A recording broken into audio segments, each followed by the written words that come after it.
Handa na ba ang inyong mga puso para sa isang kwentong susubok sa inyong pananaw tungkol sa pag-ibig at karangalan? Sa isang mundong pinaiikot ng salapi at kapangyarihan, saan nga ba nakatago ang tunay na kaligayahan? Samahan ninyo akong muli, ang inyong lingkod, sa pagbubukas ng isang bagong aklat ng buhay. Sabi nila, kayang bilhin ng salapi ang lahat. Pero mabibili ba nito ang dignidad? Gaano katagal kayang magtiis ng isang tao sa ngalan ng pag-ibig kung ang halaga niya ay sinusukat lamang sa ginto at hindi sa ginituan niyang puso? Ating pakinggan ang kwento ni Hiraya, ang mga ilaw mula sa naglalakihang chandelier sa mansyon ng mga Montenegro ay tila mas nakakasilaw pa kaysa sa araw. Para kay Hiraya, ang bawat kislap nito ay isang paalala na hindi siya kabilang sa mundong ito. Napapalibutan siya ng isang dagat ng diamante at sutla, ng mga halakhak na tunog mayaman, at ng mga usapang tungkol sa negosyo at paglalakbay sa Europa. Habang siya, sa kanyang simpleng bestida na kulay krema na binili niya mula sa isang maliit na tindahan sa kanilang probinsya, ay parang isang ibong pipit na naligaw sa pugad ng mga agila. Ito ang mismong bestida na suot niya noong una silang magkita ni Alon. At para sa kanya, mas may halaga ito kaysa sa alinmang damit na may tatak ng sikat na taga-disenyo. Ngunit dito, sa loob ng lungsod ng Maharlika, sa puso ng teritoryo ng mga Montenegro, ang sentimiento ay walang puwang. Tanging presyo at pangalan lamang ang kinikilala. Hiraya Hija, isang matinis na boses, ang pumunit sa kanyang pag-iisip. Napalingon siya at nakita ang kanyang biyenan, si Doña Esmeralda Montenegro, napapalapit na may ngiting kasing perpekto at kasing lamig ng mga perlas na nakapulupot sa leeg nito.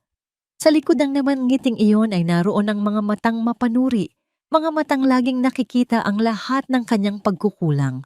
Maligayang kaarawan po, Mama, bati ni Hiraya, sabay abot sa isang maliit na kahon na binalot sa simpleng papel. Ito ang kanyang regalo, isang bagay na pinagpuyatan niya ng ilang linggo, isang bagay na galing sa kanyang puso. Tinaasan siya ng kilay ni Doña Esmeralda habang inaabot ang regalo. Ang paraan ng paghawak nito sa kahon ay para bang diring-diri ito. Sa harap ng mga pinsan at kaibigan ni Alon, dahan-dahan nitong binuksan ang takip. Sa loob ay isang maliit na kahon ng musika, gawa sa kamay mula sa puno ng nara. Sa ibabaw nito ay may inukit na larawan ng isang pamilya. Simpleng-simple, walang kislap, walang kinang. Ano ito? Tanong ni Doña Esmeralda. Ang boses ay tumatagos sa kaibuturan ni Hiraya. Isang laruan? Sa tingin mo ba ay magugustuhan ko ang isang pirasong kahoy na ganito? Ang mga bulungan ay nagsimula. Ang mga mata ay napako sa kanya. Naramdaman ni Hiraya ang pag-akyat ng init sa kanyang mga pisngi. Hinanap ng kanyang mga mata si Alon, ang kanyang asawa, ang lalaking nangako na proprotektahan siya. Nakita niya itong nakatayo sa di kalayuan. Kausap ang isang kasosyo sa negosyo, ngunit ang mga mata nito ay nasa kanila. Nakita niya ang pag-aalangan sa mukha nito, ang pagiging kimi. Ginawa ko po iyan ng buong puso, Mama. Mahinang sagot ni Hiraya, pilit na pinatatatag ang kanyang boses. Ang nais ko lang po ay, hindi na niya natapos ang sasabihin. Isang malutong na sampal ang dumapos sa kanyang pisngi. Ang tunog ay umalingaw-ngaw sa buong silid. Lahat ng tawanan at bulungan ay biglang natigil. Ang tanging maririnig ay ang tugtog ng isang violin mula sa mga musikero sa sulok. Isang malungkot na himig na tila nakikidalamhati sa kanyang kahihiyan. Napakagatlabi si Hiraya, nilalasap ang metalikong lasa ng dugo sa kanyang bibig at ang mas matinding kirot ng pagkapahiyay sa kanyang puso. Ang kanyang mga mata ay nanatiling nakatitig kay Alon. Nakita niya ang gulat sa mukha nito, ang mga labing bahagyang nakaawang, ngunit ang mga paa nito ay nanatiling nakabaon sa kinatatayuan. Walang ginawa. Ni isang hakbang para lapitan siya ay wala. At sa sandaling iyon, mas masakit pa yon kaysa sa sampal mismo. Huwag na huwag mo akong tatawaging mama. Dumagundong ang boses ni Doña Esmeralda, puno ng galit at pagkasuklam. Para sabihin ko sa'yo, Hiraya, alam na alam ko ang uri mo. Isa kang manggagansyo. Isang ahas na pumasok sa pamilyang ito para lang sa pera namin. Akala mo ba maloloko mo kami sa paawa-awa mong pagmumukha? Bawat salita ay parang punyal na sumasaksak sa kanyang pagkatao. Tita, tama na po. Isang pamilyar na boses ang bumasag sa katahimikan. Si Sinag, ang nakababatang pinsan ni Alon, ang lumapit at humawak sa braso ni Hiraya. Ang mga mata nito ay puno ng awa at pag-aalala. Siya lang ang nag-iisang Montenegro na nagparamdam sa kanya na kabilang siya. Ngunit huli na ang lahat. Ang pinsala ay nagawa na. Tinignan ni Hiraya ang babaeng nasa harap niya, ang ina ng lalaking pinakamamahal niya. Nakita niya ang purong pagkamuhi sa mga mata nito, at sa likod ng babaeng iyon, nakita niya ang kanyang asawa, isang duwag, na anino lamang sa kanyang sariling pamamahay. Ipinilig ni Doña Esmeralda ang kamay ni Sinag at itinuro ang pinto. Ang kanyang daliri ay nanginginig sa galit. Hindi ko kailangan ng basura sa pamamahay ko. Sigaw nito. Ang boses ay nangingibabaw sa lahat. Kung hindi mo kayang tanggapin ang lugar mo, kung hindi mo kayang tiisin ang katotohanan, lumayas ka sa pamamahay ko ngayon din. Nakatayo lang si Hiraya, hindi makagalaw. Ang mga luha ay nagbabadyang tumulo mula sa kanyang mga mata, ngunit pinigilan niya ito. Hindi niya ibibigay ang satisfaksyon na yon kay Doña Esmeralda. Ngunit habang nakatitig siya sa pinto, alam niya sa kanyang puso na hindi lang siya pinalalayas mula sa mansyon. Pinalalayas siya mula sa buhay na pinangarap niya, mula sa pag-ibig na inakala niyang magiging kanlungan niya. Walang salitang namagitan sa pagitan ni Hiraya at Alon habang tinatahak nila ang pasilyo pabalik sa kanilang silid. Ang bawat hakbang sa makapal at malambot na karpet ay tila lumilikha ng isang nakabibinging katahimikan. Sa likod nila, unti-unting bumabalik ang mahihinang bulungan at ang pilit na tunog ng kasiyahan na para bang ang kahihiyang nangyari kanina ay isa lamang saglit na aberya na kailangan ng kalimutan. Ngunit para kay Hiraya, ang alaala ng mga matang nakatitig sa kanya, ang init ng palad ni Doña Esmeralda sa kanyang pisngi, ay nakaukit na sa kanyang isipan. Pagpasok sa kanilang kwarto, agad na isinara ni Alon ang pinto. Ang marangyang silid na dati nagsisilbing kanlungan para kay Hiraya, ngayon ay parang isang kulungan na may mga rehas na ginto. Hindi siya umimik. Dumiretso siya sa harap ng salamin, hindi para tignan ang kanyang sarili, kundi para iwasan ang mga mata ng kanyang asawa na alam niyang nakasunod sa bawat galaw niya. Dahan-dahan niyang hinaplos ang kanyang namumulang pisngi. Hindi ito gaanong masakit sa pisikal, ngunit ang sakit sa loob-loob niya ay halos hindi niya makayanan. Biglang bumalik sa kanyang isipan ang isang gabi. Halos 2 taon na ang nakalipas. Isang gabing napakalayo sa karangyaan ng mansyong ito. Nasa isang simpleng dalampasigan lamang sila noon, sa probinsyang sinilangan ni Hiraya. Nakaupo sa buhanginan, ang tanging ilaw nila ay ang bilog na buwan, at ang tanging musika ay ang banayad na hampas ng mga alon sa dalampasigan. Nakasandal ang ulo niya sa balikat ni Alon, at pakiramdam niya ay hawak niya ang buong mundo. Sigurado ka na ba talaga dito, Alon? Tanong niya noon. Ang boses ay halos isang bulong. Iba ang mundo mo sa mundo ko. Ang pamilya mo. Hinigpitan ni Alon ang yakap sa kanya. Ang mundo ko ay kung nasaan ka, Hiraya. Sagot nito. Ang boses ay puno ng katiyakan. Hayaan mo na ang pamilya ko. Ako ang bahala sa kanila. Ipaglalaban kita. Ako ang magiging pader mo laban sa lahat. Pangako yan. Naniwala siya. Bawat salita ay inimbak niya sa kanyang puso. Ang mga pangakong yon ang naging lakas niya para talikuran ng lahat at pasukin ang isang buhay na alam niyang magiging mahirap. Ang mga pangakong yon ang pinanghahawakan niya sa tuwing ipaparamdam sa kanya ni Doña Esmeralda na isa siyang basura. Ngayon, habang nakatayo sa harap ng salamin, ang mga pangakong iyon ay parang mga bubog na tumutusok sa kanyang puso. Hira, narinig niya ang boses ni Alon mula sa kanyang likuran, boses na puno ng pag-aalangan at pagsusumamo. Mahal, humarap si Hiraya. Ang mga mata niya ay tuyo, ngunit ang kalungkutan sa mga ito ay mas malalim pa kaysa sa karagatan. Nasaan na yung mga pangako mo, Alon? Tanong niya. Ang boses ay mahina, ngunit matatag. Walang bahid ng pag-iyak. Nasaan yung pader na sinabi mo? Dahil kanina, habang sinasampal ako ng nanay mo sa harap ng lahat, wala akong nakitang pader. Ang nakita ko lang ay ang likod mo. Yumuko si Alon, hindi makatingin ng diretsyo. Pasensya na, nabigla ako. Alam mo naman si Mama, mainitin lang talaga ang ulo niya. Magiging maayos din ang lahat. Magiging maayos? Isang mapait na ngiti ang gumuhit sa mga labi ni Hiraya. Ilang beses ko nang narinig yan sa'yo, Alon. Pagkatapos niya akong ipahiya sa mga kaibigan niya. Pagkatapos niyang itapon ang niluto kong pagkain. Pagkatapos niyang sabihin na isa akong kahihiyan sa apelyido ninyo, palagi na lang magiging maayos din ang lahat. Anong gusto mong gawin ko, Hiraya? Awayin ko ang sarili kong ina? Ang gusto ko lang panindigan mo ako.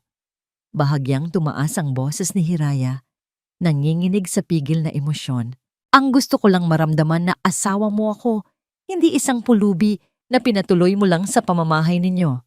Sa halip na sumagot, kinuha ni Alon ang isang maliit na kahon na yari sa pelus mula sa kanyang bulsa.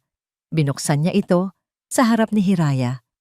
Sa loob ay isang kwintas na may kumikinang na diamante. Para sa'yo, sabi niya, na para bang ang alahas na yon ang solusyon sa lahat. Peace offering para makabawi ako. Tinitigan ni Hiraya ang kwintas, pagkatapos ay ibinalik ang tingin kay Alon. Ang pagkadismaya sa kanyang mga mata ay unti-unting napalitan ng isang malamig na katotohanan. Hindi mo talaga naiintindihan, bulong niya. Dahan-dahan niyang isinara ang takip ng kahon. Hindi ito ang kailangan ko. Hindi ang pera mo. Hindi ang mga alahas mo. Ang kailangan ko ay ang paninindigan mo. At kung hindi mo kayang ibigay yon, wala ring halaga ang lahat ng ito. Iniwan niya si Alon na hawak ang kahon, tulala at hindi makapagsalita. Maya-maya, may kumatok ng marahan sa pinto. Si Sinag. May dala itong isang tasa ng mainit na gatas. Ate Hira, mahinang sabi nito, iniabot ang tasa. Para sa'yo. Huwag mo na lang masyadong isipin ang sinabi ni Tita Esme. Alam ko ang halaga mo. Isang maliit na ngiti ang sumilay sa labi ni Hiraya. Isang tunay na ngiti sa unang pagkakataon ngayong gabi. Salamat, Sinag. Sa gitna ng lahat ng panlalamig sa bahay na ito, si Sinag ang kanyang tanging init. Nang makaalis na si Sinag, umupo si Hiraya sa gilid ng kama, hawak ang mainit na tasa. Sinusubukan niyang kumalma, na hanapin muli ang lakas na pinanghahawakan niya. Marahil ay tama si Elon. Marahil ay kailangan lang niyang magtiis pa ng kaunti para sa pag-ibig nila. Biglang umilaw ang kanyang telepono sa ibabaw ng mesa. Isang mensahe mula sa isang numerong hindi nakarehistro. Dala ng kuryosidad, binuksan niya ito. Naglalaman ito ng isang litrato. Nabitawan niya ang tasa. Nabuhos ang mainit na gatas sa sahig, ngunit hindi niya ito naramdaman. Ang kanyang buong atensyon ay nasa screen ng telepono. Sa litrato, nakita niya si Alon. At sa tabi nito, isang babaeng napakaganda. Nakangiti ng malapit sa kanya. Magkadikit ang kanilang mga ulo. Tila may ibinubulong ang babae sa kanyang asawa. At si Alon? Nakangiti ito. Isang ngiting matagal nang hindi ipinapakita sa kanya. Ang hangin ay tila naubos sa kanyang mga baga. Ang sampal ni Doña Esmeralda kanina ay masakit. Ngunit ang nakikita niya ngayon, ito ay isang saksak na diretsong tumama sa kanyang puso. Kinabukasan, ang sikat ng araw na tumatagos sa malaking bintana ng kanilang silid ay hindi nagdulot ng anumang init para kay Alon. Ang lamig sa pagitan nila ni Hiraya ay mas matindi pa kaysa sa aircon na nakabukas ng buong gabi. Natagpuan niya itong gising na, nakaupo sa dulo ng kama at nakatanaw sa malawak na hardin ng mansyon. Ang mga balikat nito ay tuwid, ngunit ramdam ni Alon ang bigat na pinapasan nito. Ang litratong natanggap nito kagabi ang naging huling patak na nagpaapaw sa baso ng kanyang pagtitiis. "Hira, mag-usap tayo," panimula ni Alon. Ang boses ay mababa at puno ng pagod. Yung litrato, walang ibig sabihin yun. Hindi lumingon si Hiraya. "Sino siya?" Simpleng tanong nito. Ang boses ay walang emosyon na mas nakakakaba para kay Alon. Napabuntong hininga siya. "Si Bianca, ex-girlfriend ko. Nagkita kami sa isang bar, pero hindi sinasadya. Nandoon ako para sa isang business meeting. Tumawag si Mama. Sinabing nandoon din daw si Bianca. Pinuntahan ko lang para bumati." Yun lang yon. Isang malaking pagkakataon lang ang lahat. Dahan-dahang lumingon si Hiraya at sa unang pagkakataon, tiningnan siya nito ng diretso sa mata. Ang dating pagmamahal at pag-unawa sa mga mata nito ay napalitan ng pagod at kawalan ng tiwala. "Pagkakataon? O isang plano, Alon?" Tanong nito. "Hindi na ako isinilang kahapon. Alam kong hindi ako gusto ng nanay mo. At alam kong gagawin niya ang lahat para lang paghiwalayin tayo." Hindi nakasagot si Alon dahil sa kaibuturan ng kanyang isip. Alam niyang may katotohanan sa sinasabi ni Hiraya. Naalala niya ang pagpupumilit ni Bianca na maupo sa tabi niya, ang pagiging malapit nito, at ang mga matang tila may ibang kahulugan. Naalala niya kung paano niya ito magalang na tinanggihan nang subukan nitong humilig sa kanya. Ngunit alam niyang sa ibang anggulo, maaring magmukhang iba ang lahat. Naging instrumento siya sa isang larong hindi niya namamalayan. "Wala yun, okay? Magtiwala ka sa akin," pakiusap niya. Isang mapait na tawa ang kumawala sa lalamunan ni Hiraya. "Sawang-sawa na akong magtiwala, Alon. Sawang-sawa na akong umintindi." Sa isang marangyang coffee shop sa sentro ng Maharlika, masayang nag-uusap sina Doña Esmeralda at Bianca. Ang mamahaling pabango nila ay naghahalo sa amoy ng bagong timplang kape, isang perpektong kombinasyon ng karangyaan at kaplastikan. "Napakagaling ng kuha, Bianca. Tamang-tama lang ang anggulo," puri ni Doña Esmeralda habang tinitignan ang litrato sa telepono ni Bianca. "Mukha talaga kayong naglalambingan." "Of course, tita. I know my craft," sagot ni Bianca, sabay higop sa kanyang macchiato. "So ano na ang susunod na hakbang? Hindi sapat ang isang litrato para mapaalis ang babaeng yon." Isang tusong ngiti ang sumilay sa labi ni Doña Esmeralda. "Dito na papasok ang tunay na laro. Gagawa tayo ng isang kwento. Isang kwentong kapani-paniwala. Isang kwentong kakalat na parang apoy sa social media. Ipapakita natin sa lahat kung anong klaseng tao talaga ang Hiraya na yan." "Anong kwento?" tanong ni Bianca. Ang mga mata ay nag-aalab sa pananabik. Ang kwento ng isang kawawang asawa na si Alon na biktima ng isang sakim at mapang-abusong asawa, paliwanag ni Doña Esmeralda. Isang babaeng galing sa wala na nagpakasal lang para sa pera at ngayon ay ginagawang miserable ang buhay ng anak ko. Gagamitin natin ang mga kaibigan mo, mga vlogger, mga influencer. Ikakalat natin ang kwento. Sasamahan ng mga lumang litrato ni Hiraya sa probinsya para ipakita kung saan siya nagmula. At kukontrast natin sa buhay na ibinibigay namin sa kanya ngayon. Tayo ang biktima dito, Bianca. At ang mga tao, palaging kumakampi sa biktima." Napatango si Bianca. Humanga sa talino at kalupitan ng matanda. I love it nila tita. I'll start making calls. Kinahapunan, sumabog ang impyerno. Nasa opisina si Alon nang biglang sunod-sunod na tumunog ang kanyang telepono. Mga tawag mula sa mga kasosyo, mga miyembro ng board at maging si Sinag. Nang buksan niya ang kanyang social media feed, bumungad sa kanya ang isang bangungot. Ang pangalan ni Hiraya Alcantara Montenegro ay trending. Isang post mula sa isang concerned friend of the Montenegros ang nag-viral.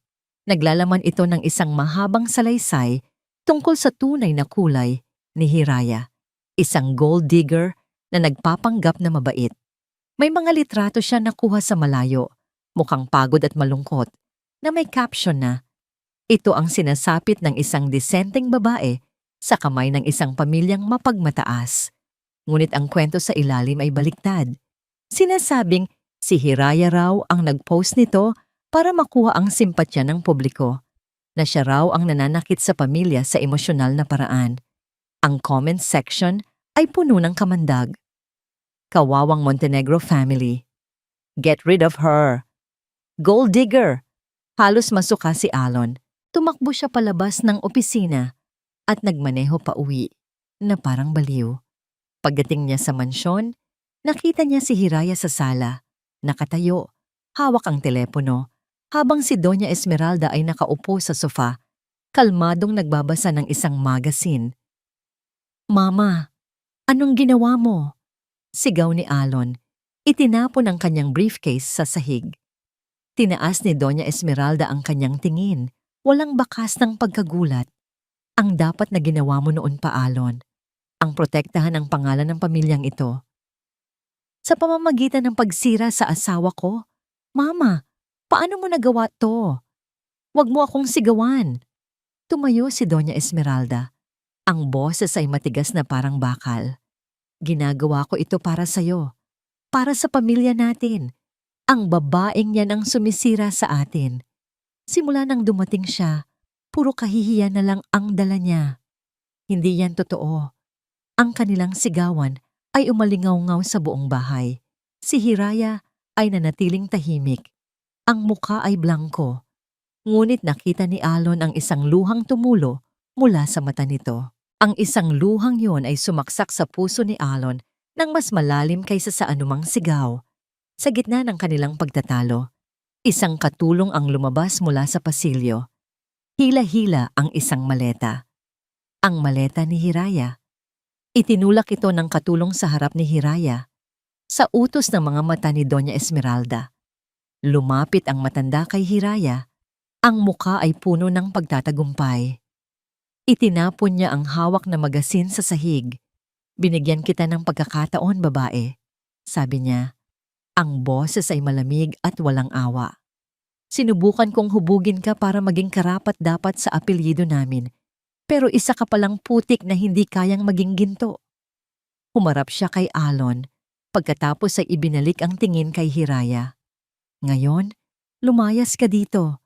Sigaw niya, ang boses ay dumagundong. Kinuha niya ang maleta at malakas na itinulak ito patungo kay Hiraya. Tumama ito sa mga binti ng dalaga.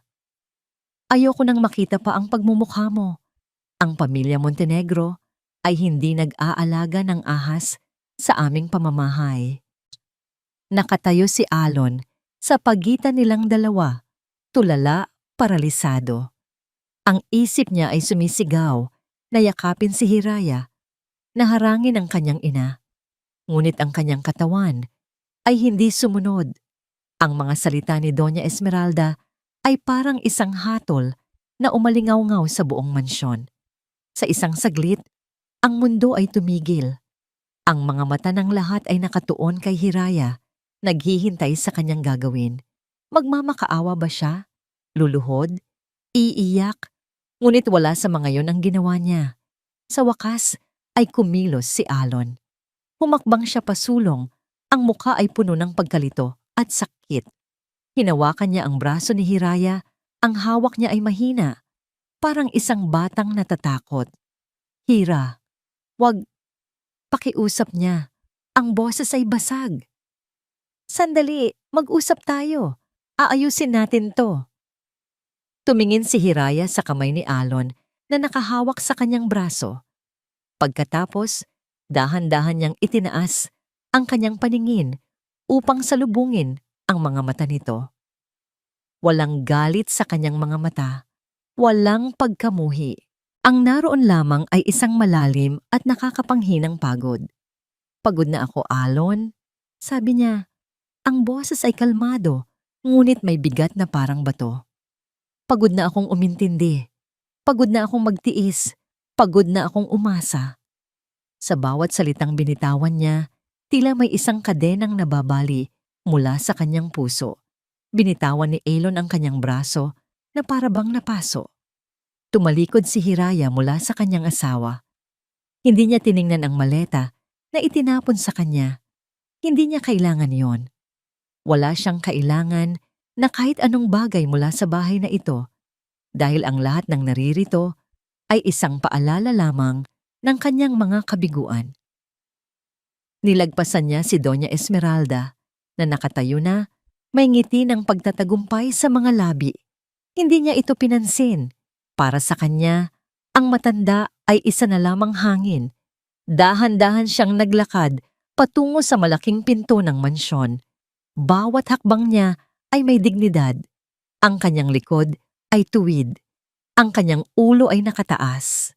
Ang katahimikan sa kanyang paglakad ay mas malakas pa kaysa sa lahat ng sigaw na namutawi kanina. Nang buksan ng isang gwardya ang pinto para sa kanya, isang malamig na hangin ang sumalubong sa kanya. Kasabay nito, nagsimulang pumatak ang ulan. Una ay ambon lamang, ngunit habang humahakbang siya palabas sa malawak na driveway, unti-unti itong lumakas na para bang ang langit mismo ay umiiyak para sa kanya. Ang malamig na ulan ay bumasa sa kanyang simpleng bestida, sa kanyang buhok, sa kanyang mukha. Ngunit hindi niya ito ininda. Sa halip, pakiramdam niya ay nililinis nito ang lahat ng dumi, lahat ng sakit, lahat ng kahihiyan na idinulot sa kanya ng pamilyang iyon. Ang bawat patak ay isang paglaya. Nagpatuloy siya sa paglalakad palayo, hindi lumilingon. Sa kanyang likuran, alam niyang nakatayo si Alon sa may pintuan, basang-basa na rin ng ulan, ngunit nananatiling paralisado.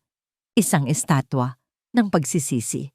Sa gilid ng kalsada, malapit sa malaking gate ng mansyon, may isang basurahan. Huminto si Hiraya. Kinuha niya ang teleponong bigay sa kanya ni Alon. Ang teleponong puno ng mga mensahe ng pekeng pag-aalala at mga sirang pangako. Tinitigan niya ito sa huling pagkakataon. Bago niya ito binitawan, ang tunog ng pagbagsak nito sa loob ng basurahan ay isang deklarasyon. Tapos na. Ilang hakbang pa mula sa gate, isang makintab na itim na sasakyan ang tahimik na huminto sa kanyang tabi. Ang bintana sa likuran ay dahan-dahang bumaba. Isang lalaking nakaunipormeng pang-driver ang magalang na bumaba. Pinayungan siya at binuksan ang pinto para sa kanya. Pumasok si Hiraya sa loob. Ang amoy ng mamahaling leather at ang perpektong katahimikan sa loob ay isang mundong napakalayo mula sa kaguluhang iniwan niya. Isang lalaking nasa edad 40 na may suot na matalas na business suit ang umupo sa tabi niya. Inabutan siya nito ng isang tuyong tuwalya at isang bagong telepono. "Welcome back, Ma'am Hiraya," sabi ng lalaki. Ang boses ay puno ng respeto at profesionalismo. "Hiraya Prime Assets is waiting for your orders." Kinuha ni Hiraya ang tuwalya at dahan-dahang pinunasan ng kanyang mukha. Tumingin siya sa salamin sa harap. Ang babaeng nakatingin pabalik sa kanya ay hindi na ang kimi at mapagtiis na asawa ni Alon Montenegro. Ang mga mata niya, bagamat may bakas pa ng luha, ay mayroon ng bagong kislap. Isang kislap na malamig, matalas, at mapanganib. Sinulyapan niya ang rearview mirror.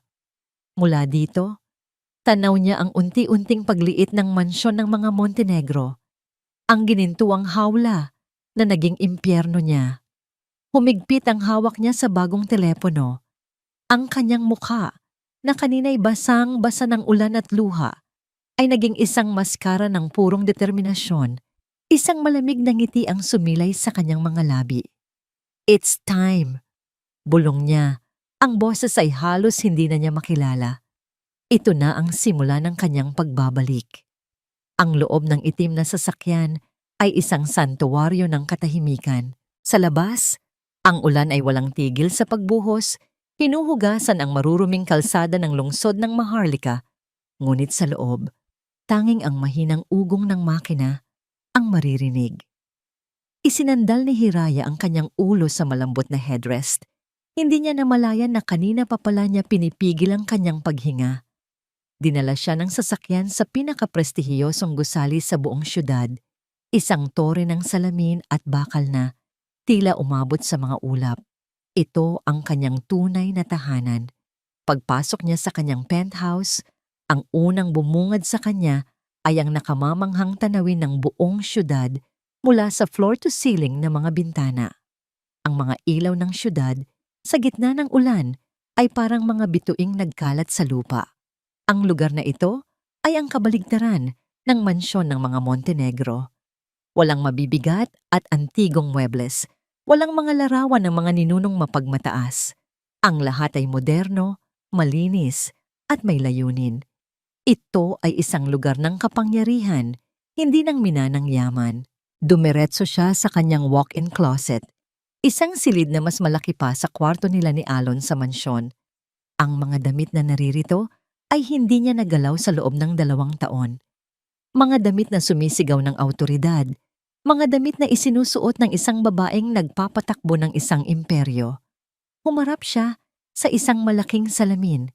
Ang babaeng nakatingin pabalik ay si Hiraya Montenegro, isang babaeng may pagod na mga mata, namumutlang balat, at suot ang isang simpleng bestidang basang-basa ng ulan at luha. Ang huling piraso ng kanyang kahinaan. Dahan-dahan, halos seremonyal, hinubad niya ang bestida. Inilagay niya ito sa sahig na para bang ito ay isang balat ng ahas na kailangan na niyang iwanan.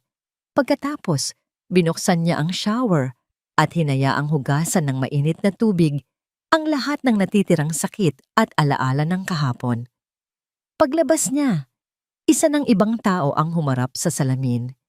Pinatuyo niya ang kanyang buhok at maingat itong tinalian sa isang mahigpit at eleganteng bun. Naglagay siya ng magaang pampaganda, sapat lang upang bigyang diin ang talas ng kanyang mga mata at itago ang anumang bakas ng kalungkutan. Pagkatapos, pumili siya ng kanyang isusuot. Isang itim na pantsuit na perpekto ang pagkakatatahi, isang blusang sutla sa ilalim, at isang pares ng matutulis na stiletto na tila kayang tumusok sa puso ng sino mang hahadlang sa kanya. Tumingin siyang muli sa salamin. Ang babaeng naroon ngayon ay si Hiraya Alcantara, ang tagapangulo ng Hiraya Prime Assets. Ang kanyang mga mata ay hindi napagod. Ang mga ito ay malamig at puno ng determinasyon. Isang reyna na muling umupo sa kanyang trono.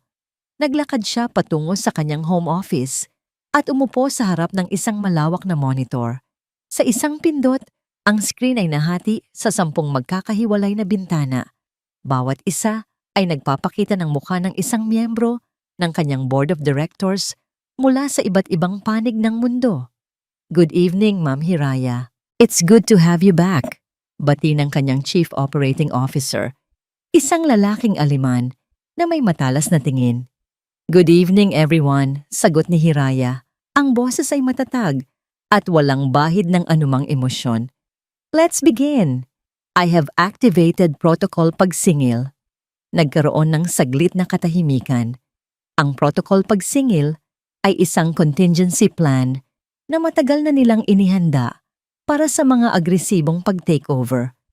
Ngunit ngayon lamang ito gagamitin para sa isang bagay na personal.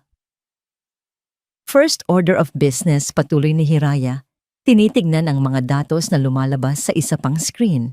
"I want our shell corporations in Hong Kong and Singapore to start acquiring all non-performing loans of Montenegro holdings from major banks.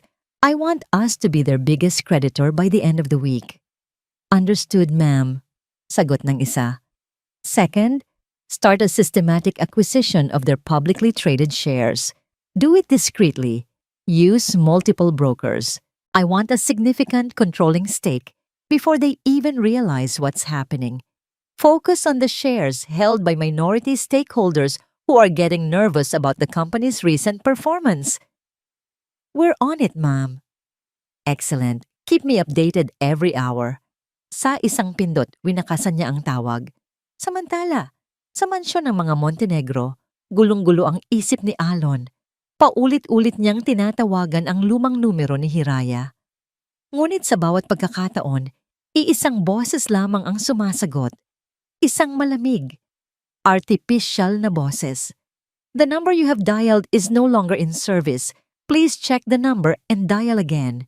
Napahagis niya ang kanyang telepono sa kama. Wala na. Pinutol na nito ang lahat ng koneksyon sa kanya. Sa kanyang penthouse, binuksan ni Hiraya ang isang business news channel sa kanyang malaking TV. Nakaupo siya sa kanyang sofa, may hawak na isang baso ng alak. Ang mukha ay kalmado habang pinapanood ang isang balita. And in a surprising turn of events, shares for Montenegro Holdings plummeted by 15% in late-day trading, following a massive sell-off triggered by still unknown circumstances. Investors are getting worried, and analysts are speculating that a major financial storm is brewing for the decades-old conglomerate. Hindi kumurap si Hiraya. Tinitigan niya ang logo ng Montenegro Holdings na ipinapakita sa screen. Walang-walang ngiti. Walang kasiyahan. Tanging isang malamig at tahimik na galit. Ito ay hindi paghihiganti. Ito ay pagsingil. Sa kabilang dako ng syudad, sa opisina ni Doña Esmeralda, isang pawisang Chief Financial Officer ang pumasok nang hindi na kumatok. Ma'am Esmeralda, sabi nito, ang boses ay nanginginig. May problema po tayo. Malaking problema. Tinaasan siya ng kilay ni Doña Esmeralda, iritado sa pagkaabala.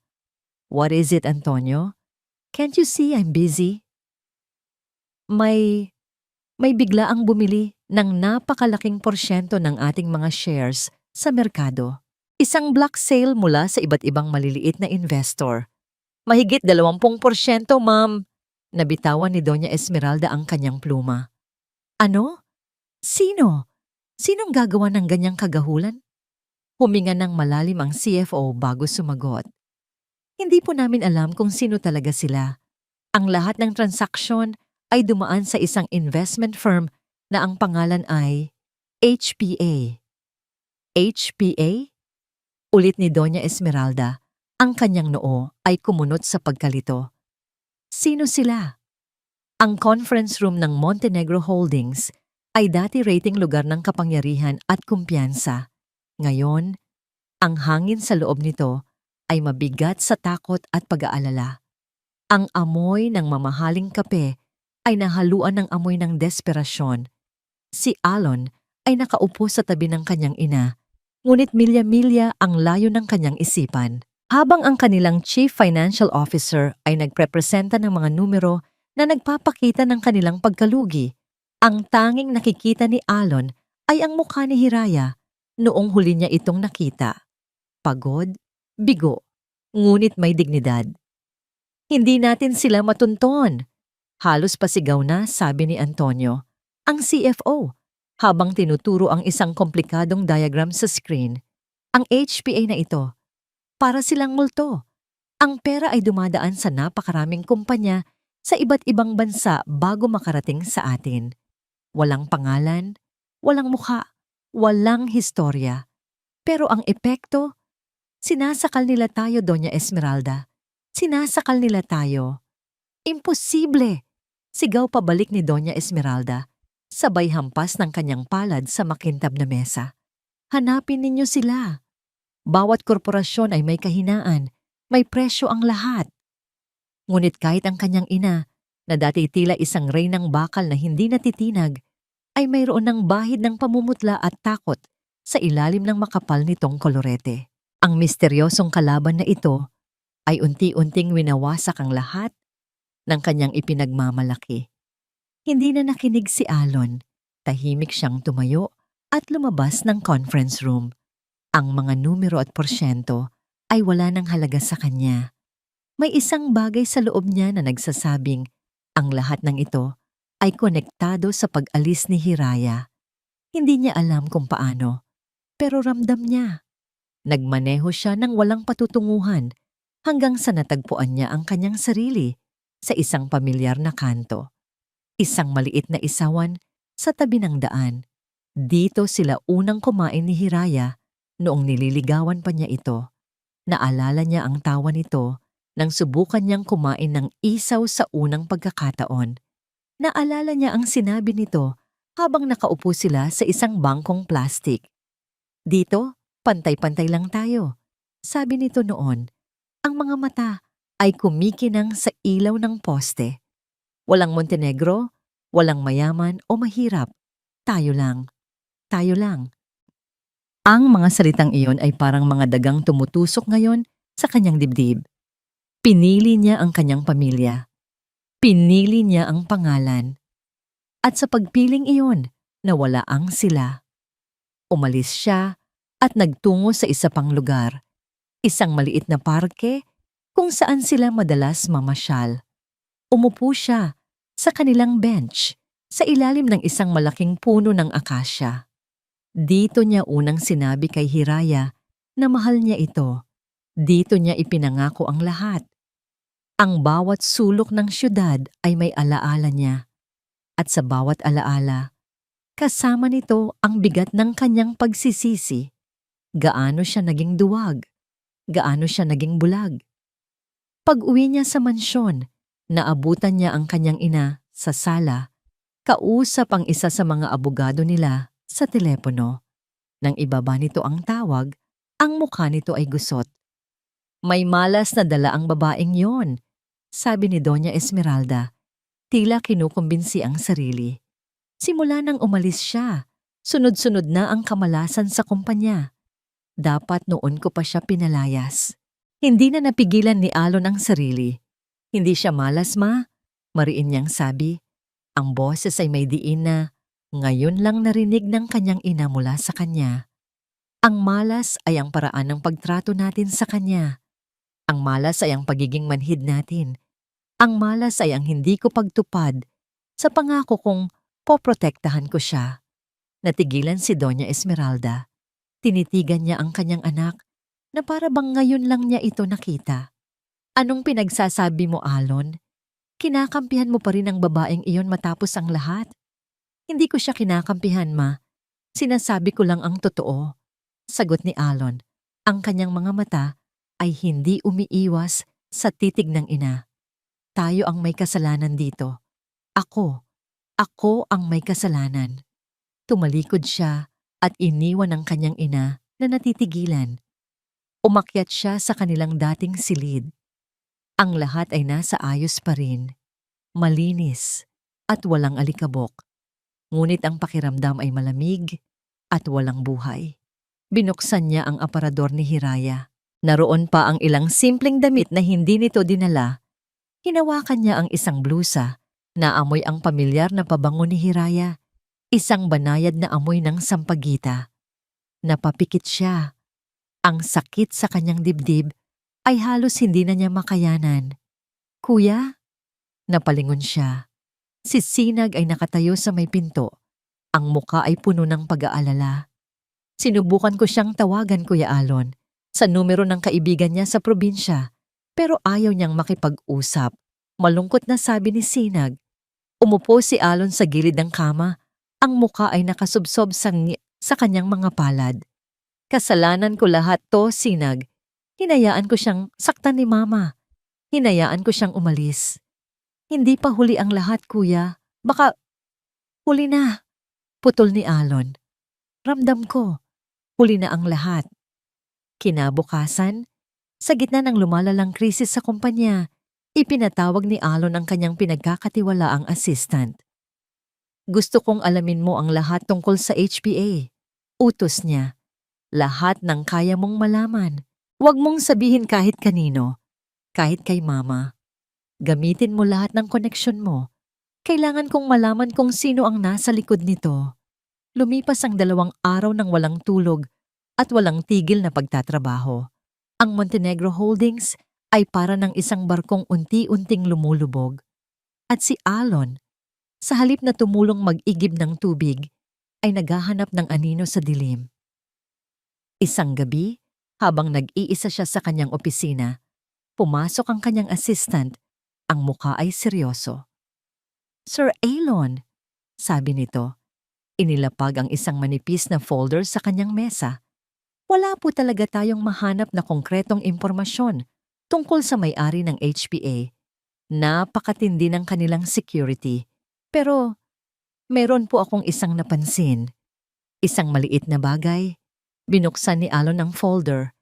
Sa loob ay may iisang papel lamang. Isang printout ng logo ng HPA. Ito ay simple lamang. Ang mga letrang HP na nakaistilo. Ngunit sa tabi ng mga letra, may isang maliit na simbolo. Isang bulaklak. Isang bulaklak na may 5 talulot, na may isang maliit na tuldok sa gitna. "Ano to?" tanong ni Alon. "Hindi ko po alam kung nagkataon lang, sir," sagot ng assistant. Ang boses ay nag-aalangan. "Pero ang logo na yan, ang bulaklak, kamukhang-kamukha po niya ang maliit na tattoo sa likod ng batok ni Ma'am Hiraya." Napahinto ang paghinga ni Alon. Ang kanyang mga mata ay nanlaki habang tinititigan ng logo. Naalala niya ang tattoo na yon. Isang bulaklak ng Hiraya, isang uri ng pambihirang sampagita, ang paboritong bulaklak ng yumaong ina ni Hiraya. Ito ang simbolo ng kanyang mga pangarap. HPA Hiraya. Prime Assets. Biglang nagliwanag ang lahat. Ang biglaang pag-atake, ang pagiging sopistikado ng mga galaw, ang pangalang tila isang biro sa kanilang kamangmangan. Hindi maaari. Napatayo siya. Ang kanyang mga kamay ay nanginginig. Ang babaeng itinaboy nila. Ang babaeng hinusgahan nilang walang-wala. Ang babaeng minahal niya at pagkatapos ay pinabayaan. Ay ang mismong taong unti-unting dumudurog sa kanila. Ang misteryosong kalaban ay hindi pala isang estranghero. Ito ay ang babaeng natutulog sa tabi niya gabi-gabi. At ngayon, napagtanto niya.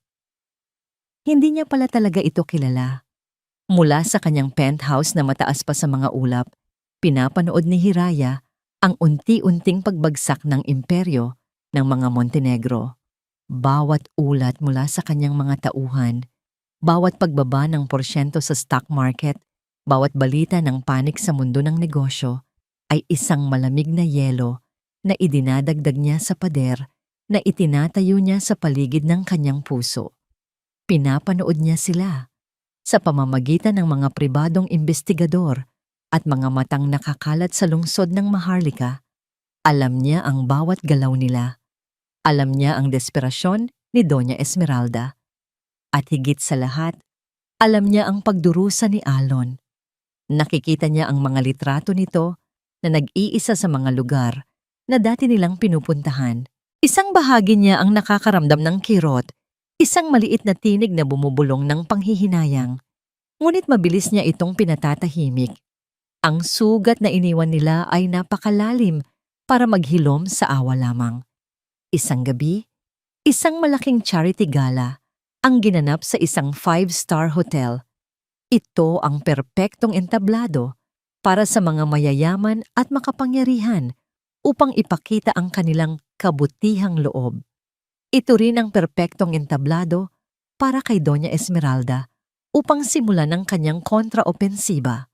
Dumating siya na kasama si Alon na halatang napilitan lamang at sa tabi ni Alon nakakapit sa braso nito na parang linta ay si Bianca. Tignan mo naman sila, bulong ng isang matronang may suot na dambuhalang kwintas sa kaibigan nito.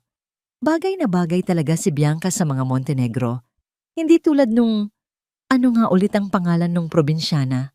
Nakarating ang bulong-bulungan kay Doña Esmeralda at isang ngiti ng satisfaksyon ang gumuhit sa kanyang mga labi. Ito mismo ang gusto niyang mangyari. Lumapit siya sa grupo ng kanyang mga amiga. Hila-hila si Bianca. Bianca is such a blessing, sabi niya. Sapat na ang lakas para marinig ng mga nasa paligid. She's been a great source of comfort for Alon during these trying times. Siya talaga ang karapat-dapat na maging isang Montenegro, isang tunay na hiyas. Si Bianca naman ay nagpakita ng isang perpektong pag-arte. Ang kanyang mga mata ay puno ng pekeng pag-aalala para kay Alon. Alon needs all the support he can get right now, malambing niyang sabi. And I'm just here as a friend to help him heal. Samantala, si Alon ay parang isang kaluluwang ligaw. Ang isip niya ay lumilipad sa ibang lugar o mas tamang sabihin sa ibang tao. Ang ingay ng party, ang mga pekeng ng ngiti, ang mabigat na pabango ay lalong nagpapabigat sa kanyang dibdib. Para makatakas, uminom siya. Isang baso, 2, 3. Hanggang sa ang mga ilaw ay nagsimula ng lumabo at ang mga boses ay naging mga ugong na lamang. Nakita ni Bianca ang kanyang pagkakataon. Alon, you look tired. Halika, samahan kita sa labas para makalanghap ng sariwang hangin. Alok niya, ang boses ay parang pulot. Hinayaan ni Alon ang sarili na magpaakay. Dinala siya ni Bianca sa isang tahimik na balkonahe, malayo sa mga matang mapanghusga. Ang malamig na hangin ng gabi ay bahagyang gumising sa kanyang diwa. Okay ka lang ba talaga? Tanong ni Bianca, hinahaplos ang kanyang braso. Hindi, aminado ni Alon. Ang boses ay garalgal. Miss na miss ko na siya, Bianca. Nawala ang nangiti sa mukha ni Bianca sa isang saglit bago niya ito mabilis na ibinalik. Shh! Nandito lang ako. Idinikit niya ang kanyang katawan kay Alon. Inilapit niya ang kanyang mukha na para bang may ibubulong. Kalimutan mo na siya. Ako na lang ang mahalin mo. Hindi, Bianca, tama na, sabi ni Alon. Bahagyang itinutulak ito palayo habang umiiwas ng tingin, ngunit huli na. Sa perpektong sandali ng paglapit ni Bianca at pag-iwas ni Alon, isang flash ng kamera ang kumislap mula sa dilim. Mula sa anggulo ng kumuha, hindi ito mukhang pagtanggi. Mukha itong isang ninakaw na halik. Isang sandali ng lihim na pag-iibigan. Sa kanyang penthouse, tahimik na nagbabasa si Hiraya nang tumunog ang kanyang secure phone. Isang mensahe mula sa kanyang investigador. Isang file. Binuksan niya ito. Ang litrato. Napakalinaw. Ang anggulo ay perpekto. Si Alon at si Bianca sa balkonahe, ang mga mukha ay magkalapit. Ang ekspresyon ni Bianca ay puno ng pagsinta. Ang kay Alon ay malabo. Ngunit sa unang tingin, mukha itong pagsuko. Hindi siya umiyak. Hindi siya sumigaw. Ngunit ang hawak niyang telepono ay humigpit ng todo. Ang mga ugat sa kanyang kamay ay lumitaw. Ang yelong pader sa paligid ng kanyang puso ay nagkaroon ng maliliit na lamat. At mula sa mga lamat na yon, isang pamilyar na kirot ang muling gumapang. Ganun lang pala kabilis? Bulong ng isang bahagi ng kanyang isip. Ganun lang pala kababaw ang lahat ng pinagsamahan natin? Ang sakit ay mabilis na napalitan ng isang bagay na mas mapanganib. Isang malamig at matinding galit. Biglang pumasok sa kanyang opisina ang kanyang executive assistant, ang lalaking sumundo sa kanya noong gabing umalis siya sa mansyon. Ma'am Hiraya, magalang nitong sabi, nakatanggap po kami ng abiso. Ang Montenegro Holdings ay nagpatawag ng isang emergency shareholders meeting sa Biyernes. Mukhang susubukan nilang i-consolidate ang kanilang kapangyarihan laban sa atin. Hindi inalis ni Hiraya ang kanyang tingin mula sa litrato sa kanyang telepono. Ang imahe ni Alon at Bianca ay tila sinusunog ang screen. Tinitigan niya ito ng ilang segundo pa bago niya dahan-dahang pinatay ang screen. Itinaas niya ang kanyang tingin sa kanyang assistant. Ang kanyang mga mata ay walang anumang emosyon. Ngunit sa likod nito ay isang nag-aalab na apoy. Magpadala ka ng abiso. Utos niya, ang boses ay matigas at walang pag-aalinlangan. Sabihin mo sa kanila, dadalo ako. Ang mga araw bago ang emergency shareholders meeting ay parang isang mabagal na paglakad sa kumunoy para kay Alon. Bawat oras na lumilipas, mas lalo siyang lumulubog sa bigat ng kanyang pagsisisi at sa lumalaking takot sa kinabukasan. Ang litrato nila ni Bianca ay kumalat sa mga social circle ng alta sosyedad. Hindi ito naging viral na tulad ng paninira kay Hiraya, ngunit sapat na ito upang maging usap-usapan. "See, he's moved on," sabi ng ilan. "They were meant to be," sabi naman ng iba. Bawat komento ay parang maliliit na karayom na tumutusok sa budhi ni Alon. Nagising siya mula sa pagkalango kinabukasan matapos ang party na may matinding sakit ng ulo at mas matinding sakit ng konsensya.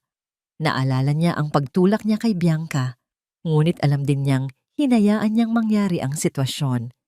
Hinayaan niyang dalhin siya doon. Hinayaan niyang samantalahin ang kanyang kahinaan. Nagkulong siya sa kanyang silid.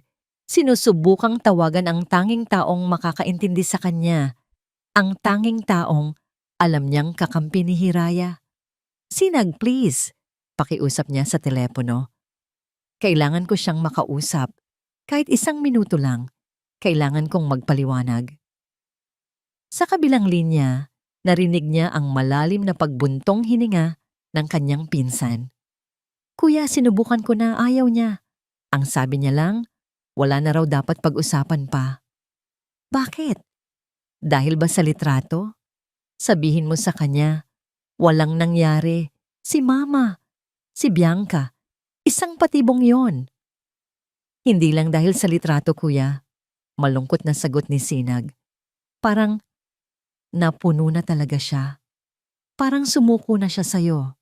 Ang mga salitang yon, "sumuko na siya sa'yo," ay tumama kay Alon ng mas malakas pa kaysa sa sampal ni Doña Esmeralda kay Hiraya.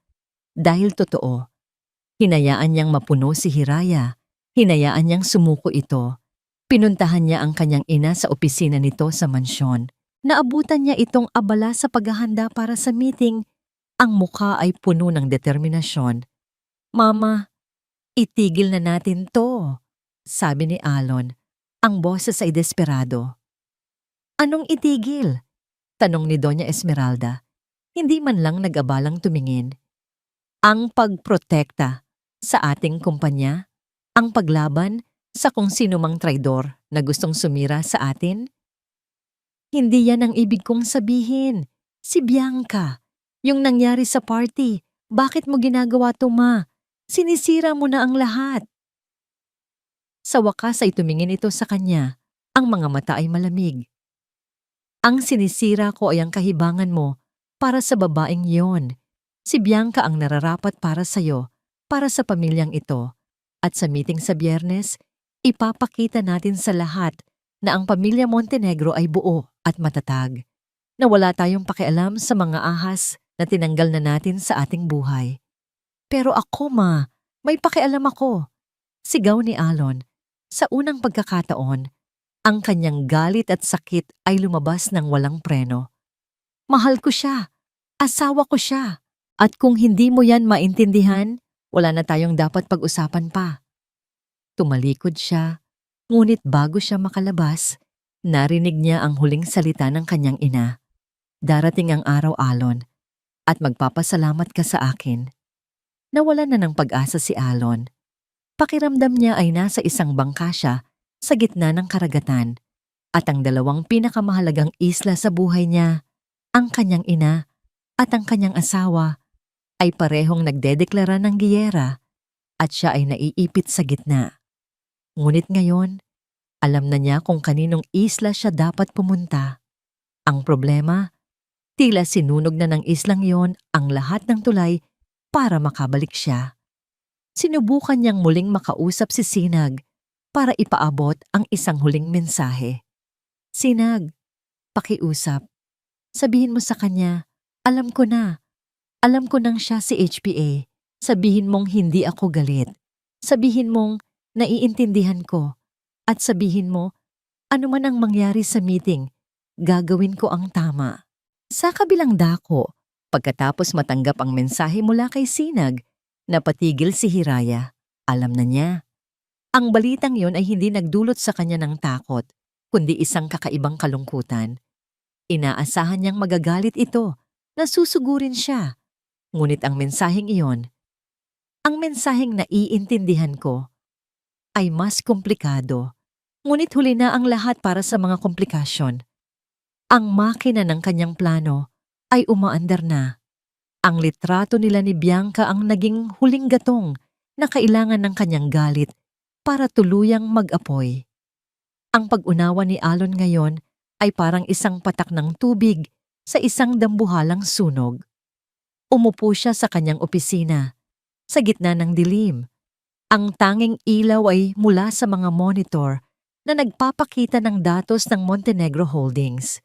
Pakiramdam niya ay nasa tuktok siya ng mundo. Hawak ang mga tali na kumokontrol sa kapalaran ng mga taong nanakit sa kanya. Ngunit bakit pakiramdam niya ay nag-iisa siya?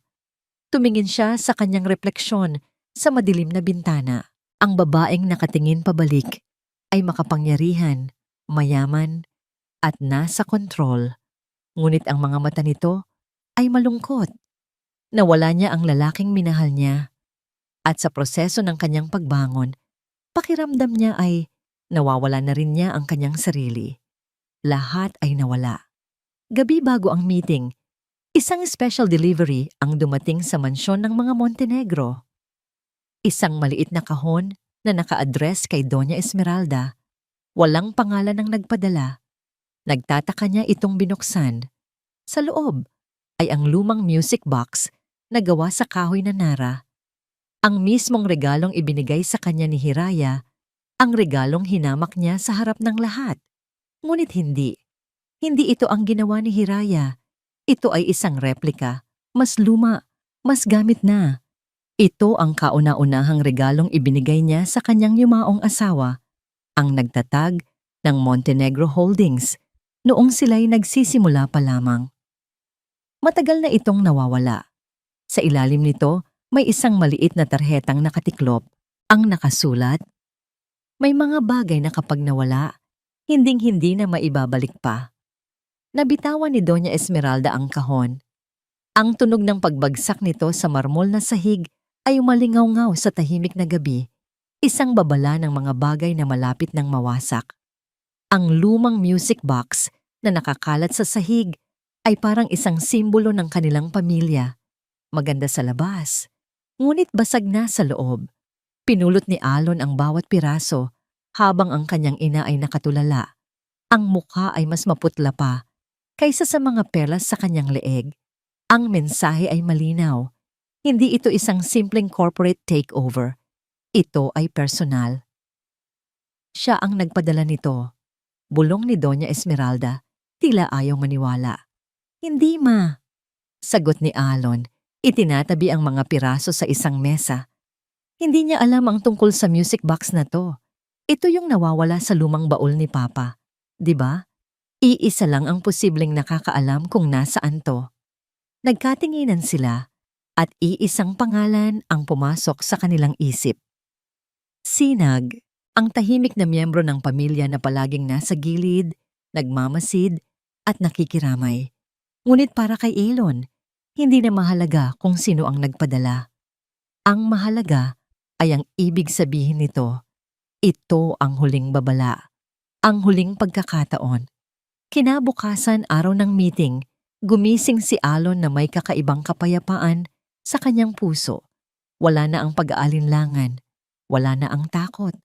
Ang natira na lang ay ang isang malinaw na layunin. Hindi na niya sinusubukang iligtas ang kumpanya o ang relasyon nila ni Hiraya o ang kanyang ina. Ang sinusubukan na niyang iligtas ay ang kanyang sarili, ang kanyang kaluluwa. Pumunta siya sa silid ni Sinag. Naabutan niya itong nag-aayos. Alam ko nang ikaw ang nagpadala ng music box, diretsong sabi ni Elon. Hindi nagulat si Sinag. Kailangan niyang malaman na hindi lahat ng Montenegro ay katulad niya, kuya. Salamat, sabi ni Alon. At sa unang pagkakataon, sa loob ng maraming linggo, isang tunay na ngiti ang nakita sa kanyang mukha. May hihilingin sana ako sa'yo. Isang pabor. At kailangan kong magtiwala sa'yo. Ibinigay niya kay Sinag ang isang maliit na USB flash drive. Huwag mong tatanungin kung anong laman yan. Basta, kapag oras na malalaman mo, manood ka sa akin. Kapag tumango ako sa'yo sa loob ng meeting, i-play mo to sa main screen. Tinitigan ni Sinag ang flash drive, pagkatapos ay tumingin sa kanyang pinsan. Nakita niya ang bagong determinasyon sa mga mata nito. Tumango siya. Makakaasa ka, kuya. Sa kanyang penthouse, ang paghahanda ni Hiraya ay parang isang ritual ng isang mandirigma bago sumabak sa giyera. Nakatayo siya sa harap ng isang malaking salamin na sumasakop sa isang buong pader. Sa ibabaw ng kanyang kama ay nakalatag ang kanyang sandata. Isang power suit na kulay navy blue, matalas ang mga linya at perpekto ang pagkakatahi. Sa tabi nito ay isang pares ng itim na sapatos na may takong na parang mga patalim. Habang nagbibihis, pinapraktis niya sa kanyang isipan ang kanyang mga sasabihin. Bawat salita ay tinimbang, bawat pangungusap ay hinasa para maging tumpak at walang awa. Ako ang nagmamay-ari sa inyo.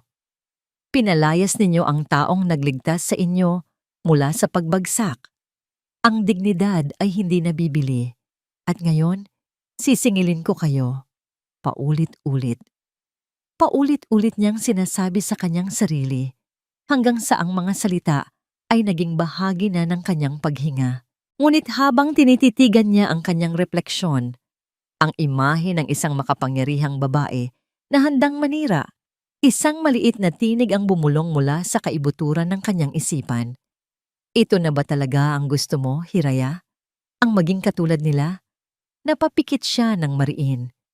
Pilit niyang iwinaksi ang boses na yon, ang huling piraso ng lumang Hiraya na pilit kumakapit. Inalala niya ang sampal, ang mga paninirang puri, ang litrato ni Alon at Bianca, ang sakit, ang galit. Iyon ang kanyang panggatong, iyon ang kanyang lakas. Pagkatapos magbihis, dumiretso siya sa kanyang opisina. Sa kanyang mesa, may 2 folder. Ang isa ay naglalaman ng kanyang plano para sa hostile takeover, mga legal na dokumento, mga proxy votes, ang lahat ng kailangan niya para durugin ang Montenegro Holdings. Ang isa pa ay mas manipis. Binuksan niya ito. Sa loob ay may kopya ng security camera footage mula sa hotel noong gabi ng party. Kinuha niya ito hindi para patunayan ang pagkakasala ni Alon, kundi para patunayan sa kanyang sarili na tama ang kanyang desisyon. Handa na siyang panoorin ang kataksilan. Ipinasok niya ang USB sa kanyang laptop, ngunit bago niya ito i-play, nag-alinlangan siya. Ano man ang makita niya dito, ito na ang huling pako sa ataol ng kanilang pag-ibig. Huminga siya ng malalim at pinindot ang play. Ang video ay malinaw. Kitang-kita ang balkonahe. Nakita niya si Bianca, agresibo at malandi. Nakita niya si Alon, lasing at malungkot. Narinig niya ang usapan nila. Miss na miss ko na siya, Bianca. Ang mga salitang yon ay tumama sa kanya nang hindi niya inaasahan. Pagkatapos, nakita niya ang eksenang nasa litrato. Ngunit sa video, iba ang kwento. Malinaw na itinulak ni Alon si Bianca palayo. Malinaw ang pag-iwas. Malinaw ang pagtanggi. Ang litrato ay isang kasinungalingan. Napatulala si Hiraya. Paulit-ulit niyang pinanood ang huling 10 segundo ng video. Pagtanggi, hindi pagsuko. Pagtanggi. Ang pader na yelo sa paligid ng kanyang puso ay hindi na lang nagkalamat. Gumuho ito. Ang malamig na galit na nagsilbing sandata niya sa loob ng maraming linggo ay biglang nawala. At ang bumuhos sa kanya ay isang alon ng kalituhan, pagkakasala, at isang pamilyar na kirot na matagal na niyang pilit ibinabaon. Totoo, hinayaan ni Alon na saktan siya ng pamilya nito. Totoo, naging duwag ito. Ngunit sa sandaling iyon, sa pinakamatinding tukso, sa kabila ng pagkalango at kalungkutan, hindi siya nito tinaksil. Ang kanyang perpektong plano Ang kanyang makatarungang galit ay biglang nagkaroon ng butas. Kung ang huling patak na nagpaapaw sa kanyang galit ay isang kasinungalingan, ano pa ang totoo? Ang buong plano niya ay nakabase sa ideya na lahat sila ay masama, na lahat sila ay walang puwang para sa pagbabago. Ngunit ang video na ito, ang mensahe ni Alon sa pamamagitan ni Sinag, ay nagpapakita ng isang bagay na iba, isang bagay na mas komplikado. Tinitigan niya ang dalawang folder sa kanyang mesa. Ang isa ay landas ng paghihiganti. Ang isa ay, ano? Isang pagkakataon? Isang pag-asa? Isinara niya ang kanyang laptop. Hindi na niya kailangang panoorin pa. Tumayo siya at muling humarap sa salamin. Ngayon, ang babaeng nakatingin pabalik ay hindi na isang diyosa ng paghihiganti. Siya pa rin si Hiraya Alcantara, makapangyarihan at determinado. Ngunit sa kanyang mga mata, mayroon ng bahid ng alinlangan, mayroon ng bahid ng puso. Ang meeting ay magsisimula sa loob ng 1 oras. Ang kanyang plano ay nakalatag na. Ngunit ngayon, sa unang pagkakataon, hindi na siya sigurado kung aling landas ang kanyang tatahakin. Sa Montenegro Holdings Building, dumating ang mga miyembro ng board at mga pangunahing shareholders. Ang kanilang mga mukha ay balot ng tensyon. Ang hangin ay halos pwedeng hiwain sa sobrang bigat. Si Doña Esmeralda ay umupo sa pinakadulo ng mahabang mesa. Ang kanyang postura ay matigas. Pilit na ipinapakita ang isang kumpiyansang hindi niya nararamdaman. Sa kanyang tabi ay si Alon, tahimik, kalmado. Ang kanyang mga mata ay nakatuon sa pintuan ng conference room. Hindi siya naghihintay ng giyera. Naghihintay siya ng isang tao. Isang upuan sa kabilang dulo ng mesa. Ang upuang nakalaan para sa kinatawan ng pinakamalaking block ng shareholders ay bakante pa. Ang kinatawan ng HPA, eksakto 9:09 ng umaga, bumukas ang pinto ng conference room. Lahat ng ulo ay lumingon. Ang mga bulungan ay biglang tumigil. Ang paghinga ng lahat ay tila nahinto. Isang tao ang pumasok. Hindi isang matandang dayuhan na negosyante. Hindi isang aroganteng abogado. Si Hiraya Alcantara. Nakasuot ng kanyang navy blue suit, naglalakad na may awtoridad na hindi nila kailanman nakita sa kanya noon. Sa kanyang likuran ay ang kanyang executive assistant at 2 abogado. Ngunit ang pinakanagpatigil sa lahat ay hindi ang kanyang kasuotan o ang kanyang mga kasama. Ito ay ang kanyang ekspresyon. Hindi ito galit. Hindi ito mapaghiganti. Ito ay kalmado, kontrolado, at imposible basahin. Naglakad siya patungo sa bakanting upuan sa dulo ng mesa. Diretsong umupo at ipinatong ang kanyang mga kamay sa ibabaw ng makintab na kahoy. Tumingin siya sa bawat miyembro ng board bago tuluyang tumuon ang kanyang mga mata sa kabilang dulo.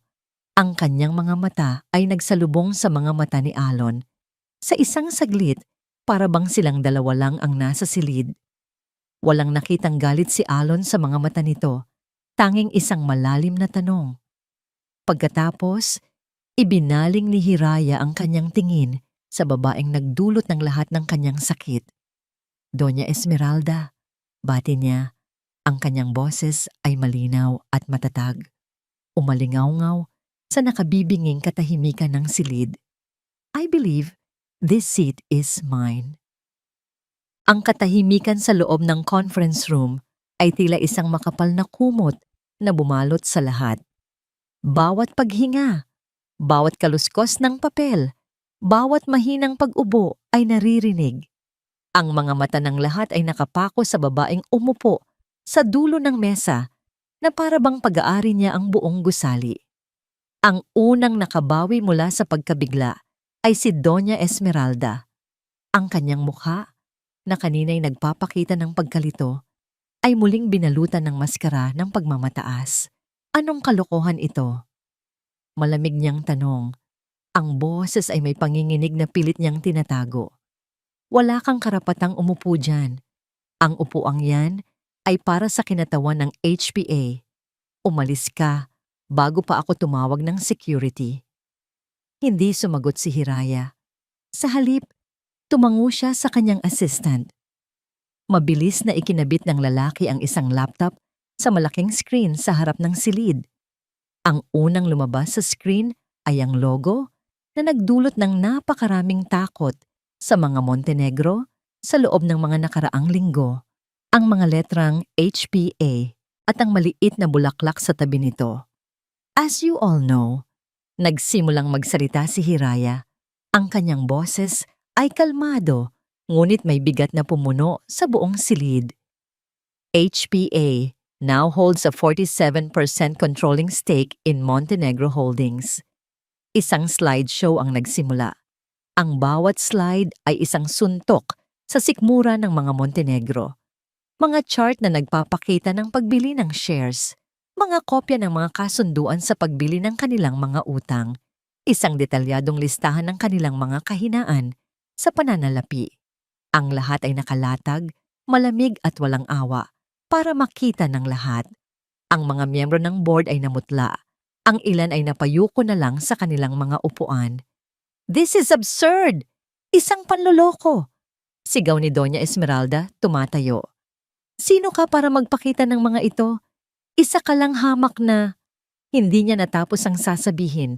Ang huling slide ay lumabas sa screen. Isang simpleng slide. Nakasulat dito ang buong pangalan ng kumpanya, Hiraya Prime Assets. At sa ilalim nito, ang pangalan at litrato ng tagapangulo. Hiraya Alcantara. Isang kolektibong paghinga ng pagkabigla ang narinig sa buong silid. Ang mukha ni Doña Esmeralda ay nagbago. Ang pagmamataas ay napalitan ng pagkalito. Ang pagkalito ay napalitan ng hindi makapaniwalang pagtanggi. Hindi yan totoo. Nauutal niyang sabi. "Totoong totoo, Doña Esmeralda," sagot ni Hiraya. Hindi inaalis ang kanyang tingin. "Ako si HPA, ang babaeng pinalayas ninyo, ang babaeng hinusgahan ninyong walang halaga. Ako ang may-ari sa inyo ngayon." Ngunit hindi pa siya tapos. Mayroon pang isang patalim na kailangan niyang ibaon. Ang pinakamasakit sa lahat. Ngunit hindi ito ang unang beses na nag-cruise ang landas ng HPA at ng Montenegro Holdings. Patuloy ni Hiraya, ang kanyang boses ay bahagyang bumaba, na mas lalong nagbigay ng bigat sa kanyang mga salita. Tumingin siya sa mga mas matatandang miyembro ng board. Marahil ay naaalala pa ninyo ang taong 2018, ang malaking krisis sa pananalapi. Ang panahon kung kailan halos mabangkarote na ang kumpanyang ito. Ilang miyembro ng board ang napayuko, nahihiya sa alaala ng kanilang muntik na pagbagsak. Nailigtas kayo ng isang biglaang pagpasok ng pondo mula sa isang anonymous investor. Isang taong hindi nagpakilala na ang tanging kondisyon ay ang manatiling lihim ang kanyang pagtulong. Ang investor na yon ay ako. Kung ang unang revelasyon ay isang sampal, ito ay isang kidlat na tumama sa puso ng silid. Bago pa man ako ikasal kay Alon, paliwanag ni Hiraya, ginamit ko ang mana na iniwan sa akin ng aking mga magulang para iligtas ang kumpanya ng lalaking mahal ko nang hindi niya nalalaman dahil naniniwala ako sa kanya. Naniniwala ako sa pangarap ng kanyang ama. Dahan-dahang napaupo si Doña Esmeralda sa kanyang silya. Ang lahat ng kulay ay nawala sa kanyang mukha. Ang kanyang paghinga ay naging mabilis at mababaw. Ang katotohanan ay isang laso na nagumapang sa kanyang buong sistema. Ang babaeng hinamak niya, sinampal at itinuring na basura ay ang mismong anghel na nagligtas sa kanila. Ang pundasyon ng kanyang pagmamataas, ang yaman ng kanyang pamilya, ay nakatayo dahil sa kabutihang loob ng taong kanyang winasak. Ito na ang sukdulan ng kabalintunaan, ang sukdulan ng kanyang pagkakamali. Tinitigan ni Hiraya ang naghihinang anyo ng kanyang biyenan. Itinaas niya ang kanyang boses para marinig ng lahat. Ang bawat salita ay tumatagos na parang yelo. Pinalayas ninyo sa sarili ninyong pamamahay ang taong nagligtas sa buong pamilya ninyo. Sa gitna ng kaguluhan at mga bulungang puno ng pagkabigla, biglang tumayo si Alon. Ang kanyang muka ay kalmado, ngunit ang kanyang mga mata ay nag-aalab. "Sandali," sabi niya. Ang kanyang boses ay malakas at malinaw, pumuputol sa lahat ng ingay. Lahat ng mata ay napabaling sa kanya. Mayroon pang isang katotohanan na kailangang malaman ng lahat. Hindi siya tumingin kay Hiraya, hindi rin sa kanyang ina na halos hindi na makahinga. Sa halip, ang kanyang mga mata ay dahan-dahang lumingon at tumuon sa isang sulok ng silid, kung saan nakaupo si Bianca sa likuran, namumutla at nanginginig na parang isang dahon sa gitna ng bagyo. Lahat ng mata ay sumunod sa titig ni Alon, na pako kay Bianca na ngayon ay tila gustong lamunin ng sahig sa kanyang kinauupuan. Ang kumpiyansa nito kanina ay naglaho na, napalitan ng purong takot. Ang pag-atake sa Montenegro Holdings ay hindi nagsimula noong nakaraang buwan, panimula ni Alon. Ang kanyang boses ay matatag. Nagsimula ito sa isang mas personal na atake. Isang paninirang puri laban sa aking asawa, si Hiraya. Nagulat si Hiraya. Hindi niya inaasahan ito. Akala niya ay tungkol sa kumpanya ang sasabihin ni Alon. Tumingin si Alon kay Sinag at bahagya siyang tumango. Iyon ang hudyat. Mabilis na kumilos si Sinag. Isinaksak niya ang USB na bigay ni Alon sa laptop na konektado sa screen. Ang slideshow ng HPA ay nawala at napalitan ito ng isang bagong imahe. Ang viral post na sumira sa pangalan ni Hiraya. Isang concerned friend of the Montenegros ang nagpakalat nito, patuloy ni Alon. Isang kasinungalingan na nagpinta kay Hiraya bilang isang sakim na manggagamit. Matagal kong inisip kung sino ang gagawa nito at ngayon, alam ko na. Isang video ang nag-play sa screen. Ito ay kuha mula sa CCTV ng isang high-end na restaurant. Sa video, malinaw na makikita si Bianca na may iniaabot na isang makapal na sobre sa isang kilalang social media influencer. Pagkatapos, isang audio recording ang narinig. Malinaw at hindi maikakaila. "Ikalat mo to," sabi ng boses ni Bianca. "Make her look pathetic. Make them hate her. Don't worry. Alagaan ka ng mga Montenegro." Sumunod ang isa pang video, kuha sa lobby ng Montenegro Holdings. Muling makikita si Bianca, ngunit sa pagkakataong ito, ang kausap niya ay si Doña Esmeralda. Malinaw na may iniaabot na sobre ang matanda kay Bianca. Ang petsa at oras sa video ay isang araw bago kumalat ang viral post. Ang conference room ay napuno ng mga bulungan na parang mga bubuyog. Ang panloloko ay hindi lamang pala galing sa labas, galing din ito sa loob. Hindi lang yan, sabi ni Alon. Nag-play ang security footage mula sa balkonahe ng hotel noong gabi ng party. Ang totoong nangyari. Ang malinaw na pagtanggi ni Alon. Sinubukan nilang sirain hindi lang ang pangalan ng asawa ko, kundi pati na rin ang aming pagsasama. Pagtatapos ni Alon, lahat para lang sa kapangyarihan at pagiging sakim. Hindi na makapagsalita si Bianca. Mabilis siyang tumayo at patakbong lumabas ng silid. Ang muka ay basang-basa ng luha ng kahihiyan. Walang pumigil sa kanya. Si Doña Esmeralda naman ay tuluyan ng bumagsak. Napapahawak siya sa kanyang dibdib, hirap huminga. Ang lahat ng kanyang mga kasinungalingan, lahat ng kanyang masasamang gawa, ay nakalantad na sa harap ng mundong kanyang pinahahalagahan. Wala na siyang mukhang maihaharap. Ang reyna ay hubad na sa kanyang trono. Makalipas ang isang oras, natapos na ang meeting. Nag-adjourn ito ng walang malinaw na resolusyon, ngunit malinaw kung sino ang may hawak ng kapangyarihan. Ang mga miyembro ng board ay isa-isang lumabas, iniiwasan ang tingin ng pamilya Montenegro, nag-iiwan kina Hiraya at Alon sa tahimik na silid. Tumayo si Hiraya, handa nang umalis. Tapos na ang kanyang pakay. "Hiraya, sandali." Pigil ni Alon.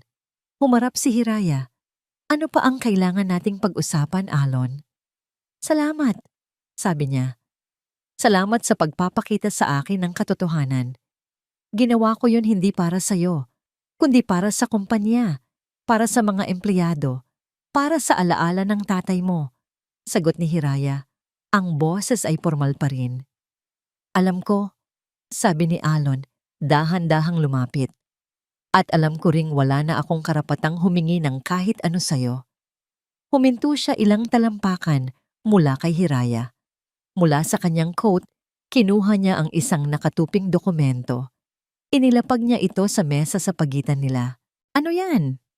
Tanong ni Hiraya. Annulment papers, sagot ni Alon. Ang kanyang boses ay puno ng sakit. Pirmado ko na. Hindi ako hihingi ng tawad para sa pamilya ko. Ang kasalanan nila ay sa kanila. Pero hihingi-hingi ako ng tawad para sa sarili ko. Naging duwag ako, Hira. Hinayaan kitang masaktan. At hindi mo deserve yun. Deserve mong maging malaya. Maging masaya. Tinitigan ni Hiraya ang papel. Ito na. Ang katapusan. Ang kalayaan na matagal na niyang inaasam. Gusto kong malaman mo, patuloy ni Alon, ang mga mata ay nagsusumamo, na ang pagtayo ko kanina, ang paglalantad ko sa katotohanan, hindi ko ginawa yun para makuha ka ulit. Ginawa ko yun dahil iyon ang tama. Iyon ang dapat na ginawa ko noon pa. Ito na ang simula ng pagiging lalaking karapat-dapat sana sa'yo. Tumalikod si Alon, handa nang iwan ang lahat. Ano man ang maging desisyon mo, tungkol sa kumpanya, sa atin, tatanggapin ko. Nakatayo lang si Hiraya, nakatitig sa annulment papers. Ito na ang kanyang tagumpay. Nakuha niya ang kumpanya. Nakuha niya ang kanyang dignidad. At ngayon, makukuha na niya ang kanyang kalayaan. Ngunit bakit parang kulang? Tumingin siya kay Alon na papalayo. Ang lalaking duwag na kanyang kinasuklaman ay wala na. Ang nasa harap niya ngayon ay isang lalaking nagsisisi. Isang lalaking handang harapin ang kanyang mga pagkakamali. Isang lalaking sa wakas ay natutong tumayo sa sarili niyang mga paa. Bago pa man makalabas ng pinto si Alon, narinig niya ang isang tunog. Ang tunog ng papel na pinupunit. Napalingon siya. Nakakita niya si Hiraya. Hawak ang mga piraso ng annulment papers. Dahan-dahan niyang inihulog ang mga ito sa basurahan. Hindi siya ngumiti. Hindi siya nagsalita. Ngunit sa kanyang mga mata, may isang bagay na nabago. Ang yelo ay tuluyan ng natunaw. At sa lugar nito, isang maliit na binhi ng pag-asa ang nagsimulang sumibol. Sa mansyon ng mga Montenegro, na ngayon ay tila isang malaking museo ng mga sirang pangarap, umupo si Doña Esmeralda sa kanyang silid. Nag-iisa. Sa kauna-unahang pagkakataon, sa loob ng maraming taon, walang alahas, walang kolorete, walang maskara. Ang tanging naroon ay isang matandang babae na hinarap ng kanyang mga pagkakamali. At sa gitna ng katahimikan, nagsimula siyang umiyak. Lumipas ang 6 na buwan. Ang panahon ng tag-ulan na sumaksi sa pagguho ng kanilang mundo ay napalitan ng isang mahinahon at maaliwalas na umaga. Sa loob ng Montenegro Holdings, na ngayon ay nasa ilalim ng bagong pamunuan, may isang bagong sigla. Ang takot ay napalitan ng pag-asa. Ang mga desisyon ay ginagawa na ngayon ng may integridad at pangitain para sa hinaharap. Sa pinakamalaking opisina sa pinakatuktok ng gusali, ang opisina ng tagapangulo, abala si Hiraya sa pagpirma ng mga dokumento. Nakasuot siya ng isang eleganteng puting blazer. Ang kanyang buhok ay nakalugay na. Hindi na kasing higpit ng dati. May kumatok sa pinto. Pasok, sabi niya. Hindi inaalis ang tingin sa papel. Pumasok si Alon. May dalang 2 tasa ng kape. Wala na ang arogansya sa kanyang tindig. Napalitan ito ng isang tahimik na kumpiyansa. Your 10 o'clock coffee, Ma'am Chairman, sabi niya. May bahagyang nangiti sa kanyang mga labi. Itinaas ni Hiraya ang kanyang tingin at ngumiti rin. Thank you, Mr. Montenegro. Pagkatapos ng meeting, hindi inalis ni Hiraya si Alon sa kumpanya. Ngunit hindi rin niya ito ibinalik sa dati nitong posisyon. Sa halip, binigyan niya ito ng isang hamon. magsimula sa ibaba, maging isang management trainee. Patunayan ang kanyang sarili hindi dahil sa kanyang apelyido, kundi dahil sa kanyang kakayahan.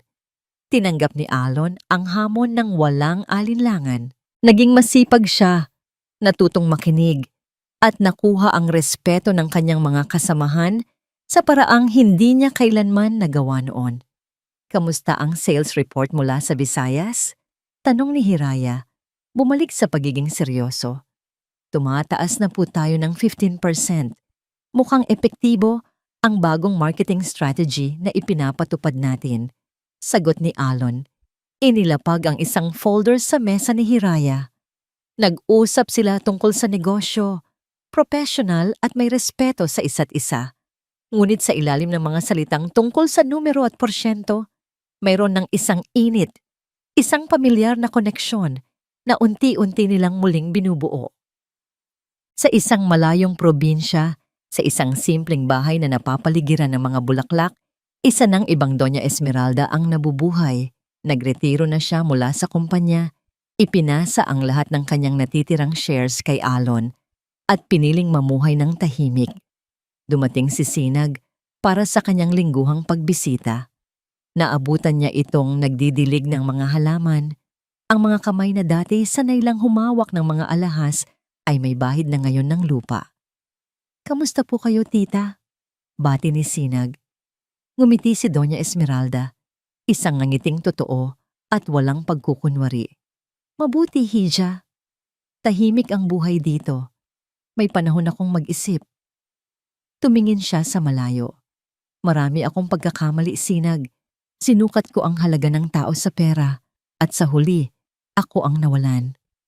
Hindi ito isang paghingi ng tawad, ngunit para kay Sinag, sapat na ito.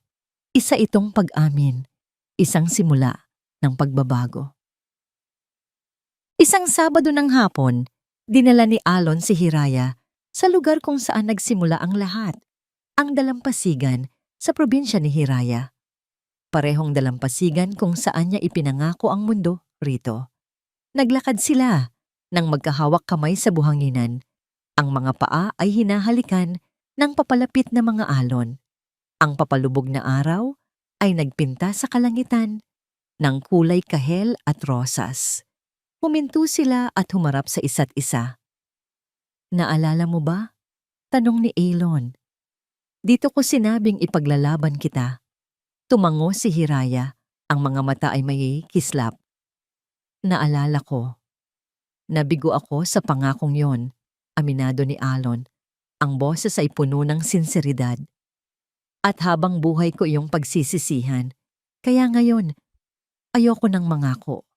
Kinuha niya ang parehong kamay ni Hiraya at tinitigan ito ng diretso sa mga mata. "Hindi na ako mangangako, Hira. Sa halip, araw-araw ipapakita ko sa iyo, sa bawat paggising sa umaga, sa bawat desisyon na gagawin ko, sa bawat pagsubok na haharapin natin, ipapakita ko sa iyong karapat-dapat ako. Ipaparamdam ko sa iyong ikaw ang pinipili ko. Araw-araw." Hindi sumagot si Hiraya. Sa halip, dahan-dahan niyang inilapit ang kanyang sarili at isinandal ang kanyang ulo sa dibdib ni Alon sa parehong paraan na ginawa niya noon. Naramdaman niya ang tibok ng puso nito, malakas, matatag, at totoo. Niyakap siya ni Alon ng mahigpit. Hindi ito ang yakap ng isang binatang nangangarap, kundi ang yakap ng isang lalaking natuto, isang lalaking nasaktan, isang lalaking sa wakas ay naging buo. Habang pinapanood nila ang paglubog ng araw, alam nilang hindi ito ang katapusan ng kanilang mga pagsubok. Ang paghilom ay isang mahabang proseso. Ang pagtitiwala ay kailangang muling itayo, piraso bawat piraso. Ngunit sa sandaling iyon, sa yakap ng isa't isa, sa ilalim ng kalangitang puno ng pag-asa, alam nilang handa na sila. Ito na ang kanilang bagong simula. Isang simula na hindi nakabatay sa yaman o pangalan, kundi sa isang bagay na mas matibay. Isang pag-ibig na sinubok ng apoy at muling nabuo para maging mas matatag kaysa dati. At dito po nagtatapos ang kwento ni Hiraya at Alon. Isang kwentong nagpapaalala sa atin na ang tunay na halaga ay hindi nasusukat sa anumang yaman o kapangyarihan. Ito ay nasusukat sa dignidad na ating pinanghahawakan, sa katatagan nating bumangon mula sa pagkakadapa, at sa kakayahan nating magpatawad, hindi lang sa iba, kundi pati na rin sa ating mga sarili. Ang pag-ibig na totoo ay hindi perpekto.